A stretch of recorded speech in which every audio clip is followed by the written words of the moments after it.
Hello, my friend. I'm glad you're here today, taking a moment for yourself, away from the noise of the world. Before we begin, I want to invite you to subscribe to this channel so we can continue to share these reflections together. Each video is a small pause in your day, a chance to think, to breathe, and to remind yourself of what truly matters. Now, let's dive into today's reflection. The Stoics taught us that much of our suffering comes not from the events themselves, but from the way we interpret them. Epictetus said, "It's not what happens to you, but how you react to it that matters." This may sound simple, but it is incredibly powerful. Imagine you are driving to work and another driver cuts you off aggressively. Your first reaction might be anger, maybe even shouting or honking. But pause for a second. That anger changes nothing about what just happened. It only disturbs your own peace. In that moment, the Stoic would remind you, you cannot control the other driver, but you can control yourself. Life is filled with moments like this, small tests of our character. You might be working hard at your job, giving your best every day, but someone else gets the promotion you hoped for. Your first instinct might be frustration, even resentment. But here's the question: does dwelling on the unfairness improve the situation, or does it trap you in bitterness? The Stoic approach would be to acknowledge your feelings, then redirect your energy to what you can control: your skills, your work ethic, your own path forward. In doing so, you free yourself from the chains of envy and keep moving toward your goals. Marcus Aurelius, a man who carried the weight of an entire empire, often reminded himself that obstacles are not meant to destroy us, but to train us. He wrote, "The impediment to action advances action. What stands in the way becomes the way." Think of an athlete who faces an injury. At first, it seems like the end of their progress. But if they use that time to strengthen other parts of their body, to learn patience, to master technique, they may return stronger than before. The same is true for us in daily life. Setbacks are simply redirections, opportunities to grow in ways we might not have chosen. We live in a world where comparison is constant. Social media shows us endless images of people who seem to have more, achieve more, or live better lives. The Stoic would say, those images are not the full truth. You see the polished moment, not the struggle behind it. Real happiness is found in living according to your values, not in chasing someone else's life. If you base your worth on external validation, you will always be at the mercy of things you cannot control. Instead, turn inward. Ask yourself, am I acting with integrity? Am I improving myself? Am I serving others in some way? Those answers are where true peace lives. Another principle the Stoics valued was the acceptance of mortality. This may sound grim, but it is deeply liberating. Seneca said, "It is not that we have a short time to live, but that we waste a lot of it." Think of how often we delay what matters. Telling someone we love them, starting a project we care about, or simply enjoying a quiet moment with a friend, because we assume there will always be more time. The truth is, we do not know how many days we have. Remembering this is not meant to cause fear, but to wake us up to the urgency of living fully right now. Consider someone who has gone through a serious illness. Many will tell you that it completely changes their perspective. They stop wasting energy on petty arguments. They cherish simple pleasures, and they focus on what truly matters. You don't have to wait for a crisis to make that shift. The Stoic invites you to live today as if it were both your first and your last. Curious, grateful, and unafraid to let go of what you cannot keep. So, my friend, as you go into your day, remember this: you cannot control the actions of others, the unfolding of events, or the passing of time.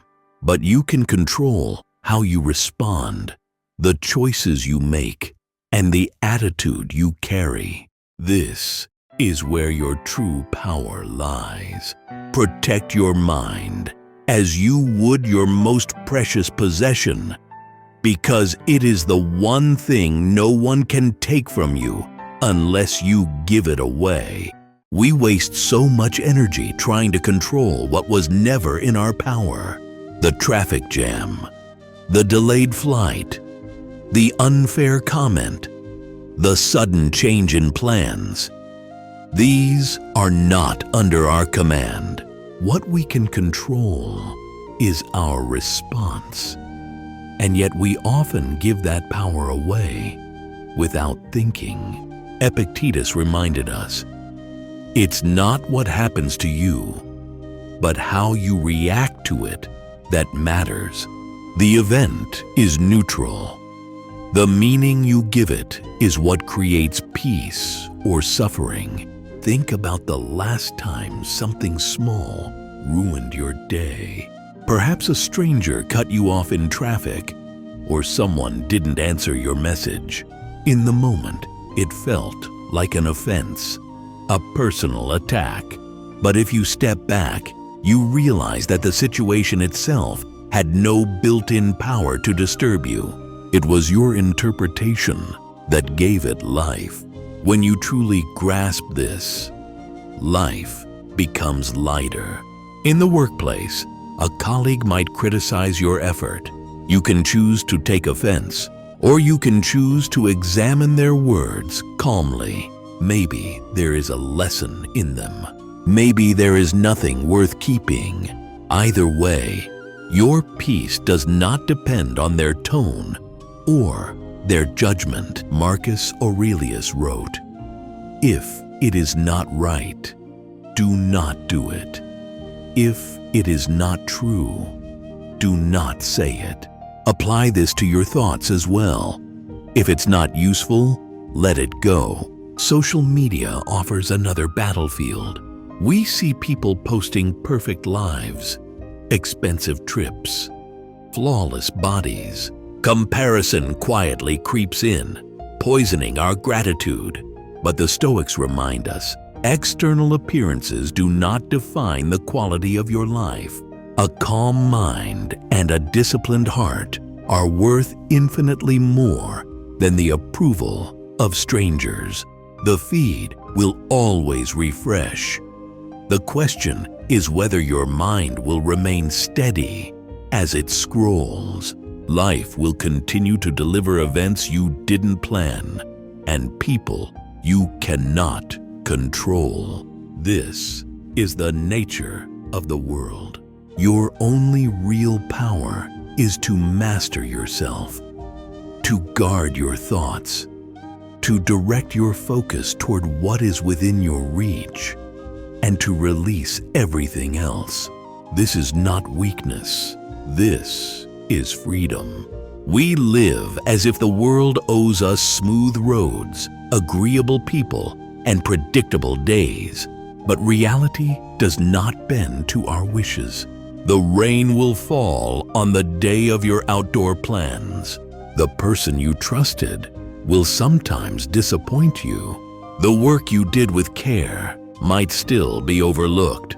If your peace depends on avoiding these moments, you will always be at the mercy of chance.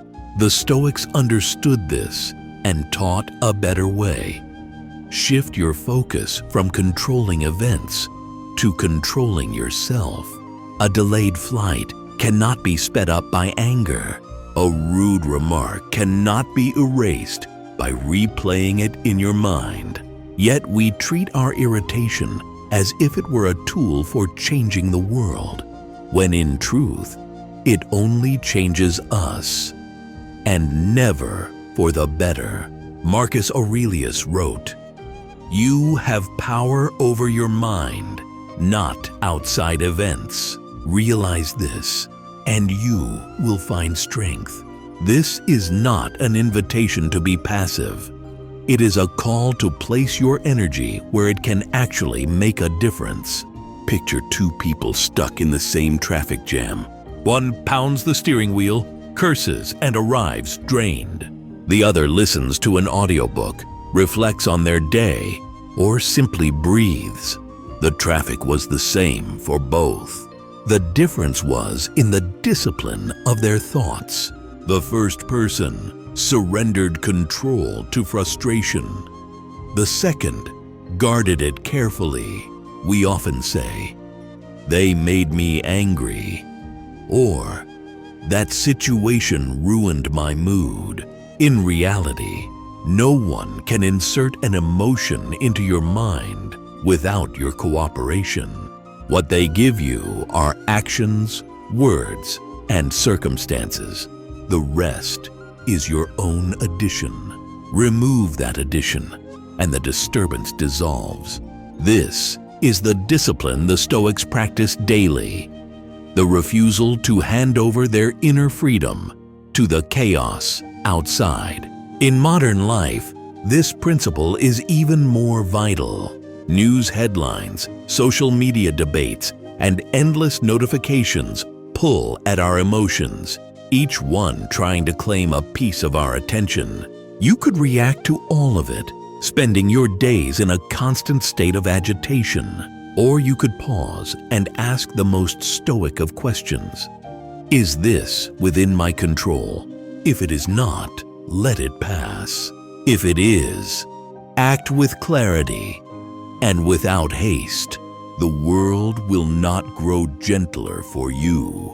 People will not suddenly behave exactly as you prefer, and life will not eliminate its challenges simply because you are tired of them. But none of that has to rob you of peace. The choice, as always, is in your hands. Fight against what you cannot change, or master the one thing that has always been yours, your own mind.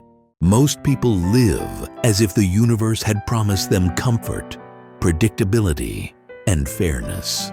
They move through life expecting that their plans will unfold without obstacles, that others will treat them kindly, and that the future will obey their timeline. But reality was never designed to serve our preferences. The rain does not ask if you have outdoor plans. The market does not check your schedule before falling. People do not take a vote before acting in ways that hurt you. And yet, we persist in living as if our peace could depend on bending the world to our will. The Stoics saw through this illusion. They knew that the only true stability comes from shifting our focus inward, toward our judgments, our choices, our responses. Marcus Aurelius reminded himself daily, "You have power over your mind, not outside events. Realize this, and you will find strength." This is not resignation, it is strategy. It is the difference between trying to command the wind and learning to adjust your sails. Consider two people who face the exact same setback. A job opportunity slips away. The first person falls into despair, convinced that their future has been stolen. They replay the loss in their mind, each repetition deepening the wound. The second person feels the sting too, but pauses to ask, "What is in my control now?" They polish their resume, reach out to contacts, or learn a new skill. The job was gone for both, but for one, peace remained. This principle applies everywhere. A friend cancels plans at the last minute. One reaction is to interpret it as rejection and feel resentment. Another is to accept it as a fact. Use the freed time for something worthwhile and preserve the friendship without poisoning it with suspicion. A stranger cuts you off in traffic. One person chases them with anger in their chest for the next hour. Another simply adjusts their speed and moves on. The road is the same. The difference is in the mind. Even in moments of deep personal challenge, the same truth holds. We can spend our days demanding that reality be different, or we can use our energy to meet reality as it is. Epictetus taught that it is not the events themselves that disturb us, but our judgments about them. Remove the judgment, and the disturbance weakens. This is not an easy practice. It requires vigilance. It demands that you watch your own thoughts as closely as a guard watches the gates of a city. Modern life adds new layers of temptation to lose control. Social media floods us with curated images that spark comparison and envy. News cycles amplify outrage and fear. Notifications compete for your attention, as if each one were a matter of life and death. You could allow each input to dictate your mood, living in a state of permanent reactivity. Or you could adopt the Stoic's pause, asking with each trigger, "Is this mine to control?" If the answer is no, release it. If the answer is yes, act with focus, but without agitation. The discipline of guarding your mind is the most valuable skill you can cultivate, not because it makes the world easier, but because it makes you unshakable in the face of a world that will never be easy. You will still feel disappointment, still encounter setbacks, still face people who wrong you, but these moments will no longer own you. You will see them, acknowledge them, and choose your response. This is freedom, the kind no one can give you and no one can take away. If this reflection brought you value, take a moment to subscribe to the channel and turn on the notification bell so you don't miss the next one. Every week, we share Stoic wisdom to help you live with more clarity, strength, and peace. Your journey toward a calmer, more intentional life is built one thought at a time. Let's take the next step together. See you in the next reflection.